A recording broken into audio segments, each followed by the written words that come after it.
Hola, c'est Mister Audi. J'espère que tu vas bien, que vous allez bien. Je suis content de vous retrouver dans cette énième vidéo dédiée au concept que j'ai lancé il y a maintenant quelques semaines dans le cadre du confinement, que j'ai nommé un film, un extrait au hasard, une analyse, et cela en 3 heures. Pour ce faire, j'avais convié des personnes à me proposer des films et à les analyser. Donc ce matin, j'ai une nouvelle fois joué du chapeau et avec ma main innocente, j'ai tiré un papier au hasard. Et cette fois-ci, il s'agissait de Playtime de Jacques Tati, sorti en 1967. Donc pour ce faire, j'ai préparé mes outils, mes armes, donc mon petit cahier, mon ordinateur, mes micros, et on est parti pour 3 heures. Vous avez le timing, voilà. On se retrouve devant l'écran de mon ordinateur avec la fenêtre VLC ouverte et à partir de là, je vais définir un extrait. Donc c'est parti. Voilà. Donc là, il s'agit d'une séquence de 1 minute, environ 1 minute et demie, où on a affaire à 2 protagonistes, où l'effet comique dans cette scène est surtout accentué par la sonorité. Donc j'en dis pas plus. Je vous laisse regarder l'extrait. Mais avant, j'aimerais revenir un petit peu sur Jacques Tati. Alors Jacques Tati, je ne vous cache pas que je ne connaissais pas énormément. J'avais vu un film il y a quelques années de ça, c'était Mon Oncle. Et j'avais pas eu l'occasion de revenir sur Jacques Tati et son œuvre. Et je remercie Michael parce que ça vient de toi, puisque tu as proposé ce film et j'étais assez content de le voir puisque je ne l'avais jamais vu et de l'analyser au final. Donc Jacques Tati est issu du music hall. C'est un artiste qui est fasciné par tout le travail de Charlie Chaplin, Buster Keaton, et ça se ressent énormément dans ses films. Donc voilà, je vais arrêter là, je vous laisse regarder l'extrait et on se retrouve juste après pour l'analyse.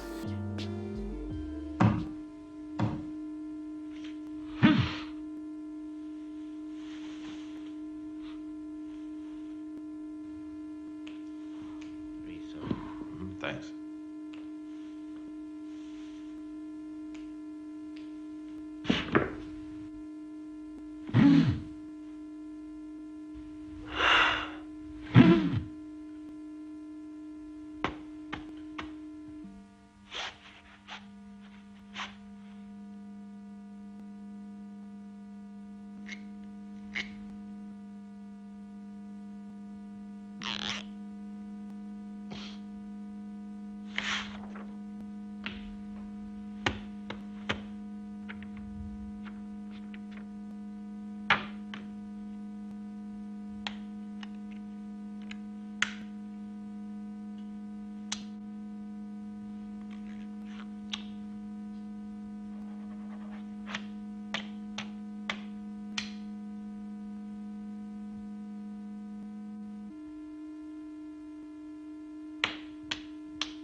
Bist du laut?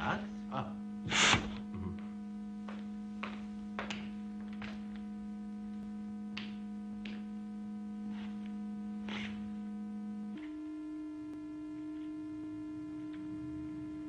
Donc c'est parti, on y va. Alors déjà, avant de commencer, je tiens à m'excuser par avance quant au manque qu'il pourrait y avoir concernant cette analyse, tant il y a pléthore d'éléments à aborder avec ce film. Je pense qu'il y aurait une thèse à développer concernant chaque aspect qui le concerne. Donc sa thématique, la qualité visuelle et plastique, les effets sonores, et je pense que ce dernier point est assez central d'ailleurs. De plus, s'atteler à analyser une scène isolée du film uniquement est très compliqué car les caractéristiques visuelles et sonores sont tellement imbriquées et s'emboîtent les unes aux autres parfaitement que ça ne serait pas révélateur de la qualité du film. Donc j'aborderai la scène définie tout en l'articulant avec le reste du film. Ce qui est frappant dans un premier visionnage, c'est l'importance accordée au son. Nous avons affaire avec ce film à une séquence sonore de 2 heures. Une sonorité t'amène à une autre séquence sonore qui t'amène à une autre situation et à un autre plan.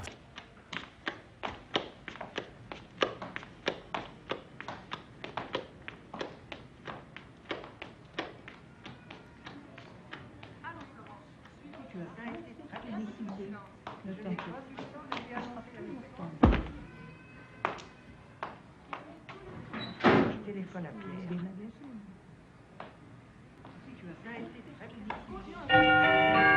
Arrivé en provenance de Francfort, porte numéro 47.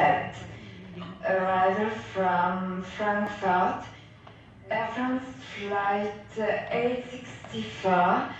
Pour revenir à la scène qui nous intéresse, elle est essentiellement filmée en plan fixe uniquement, comme dans une grande majorité de l'œuvre. Les mouvements de caméra, dans ce que j'ai remarqué, t'amènent à isoler une situation, ou un gag, ou à faire transition avec un autre.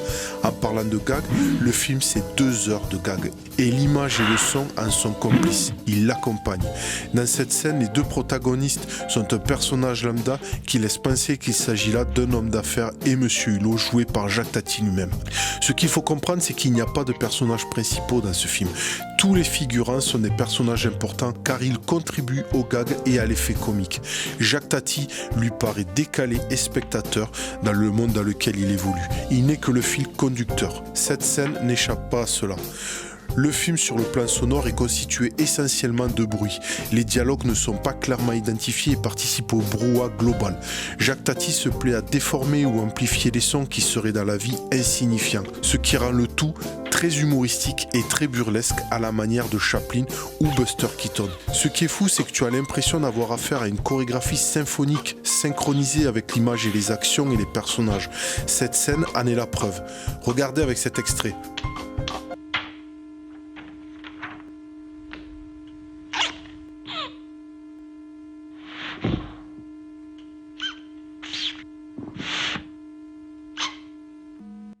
Monsieur Hulot, lui, en est le spectateur, avec son chapeau et son parapluie, rappelant le personnage de Charlie Chaplin. Concernant la thématique, le film aurait pu s'appeler Monsieur Hulot, perdu dans les méandres des temps modernes. Encore une fois, une référence à Chaplin. Je pense que la modernité est le cheval de bataille de Jacques Tati. D'ailleurs, à l'époque, celui-ci a été qualifié de réactionnaire par la critique, au moment de la sortie de Mon Oncle. Clairement, Playtime est un pamphlet sur la modernité. Pour ajouter du sens au terme qu'il aborde, regardez dans la scène, les lignes directrices dans le plan sont généralement verticales, une manière de rappeler les grands ensembles, le vertige et la folie urbaine. D'ailleurs, cette œuvre est filmée en 70 mm, ce qui permet de filmer la démesure puisqu'il s'agit d'un grand angle. Il le dit lui-même d'ailleurs, si je tourne en Super 8, je vais filmer une fenêtre, en 16 mm, je vais en avoir 4, en 35, je vais en avoir 12, alors qu'en 70, j'aurai la façade d'Orly. Pour appuyer cela, la colorimétrie dans cette scène a une dominance de gris, rappelant le gris industriel. J'espère que l'extrait vous a plu. En tout cas, moi j'ai pris plaisir à regarder ce film et je vous invite vraiment à le regarder, à le voir, à le visionner. Et vous allez voir que c'est un film qui se mérite. C'est-à-dire que pour les gens qui sont un peu mous de l'œil, ça va être un peu compliqué parce qu'au bout de 5 minutes, on peut très vite décrocher. C'est pas un film qui est filmé d'une manière classique où il y a des dialogues. C'est vraiment une expérience sonore, visuelle. Et c'est, comme je vous l'ai dit dans l'extrait, 2 heures de gag en continu. Donc voilà. Je vous remercie de m'avoir suivi dans cette vidéo. On se retrouve assez rapidement pour analyser un autre film dans le cadre du concept que je vous ai proposé. Merci, je vous dis bonne journée, bonne soirée et à plus tard.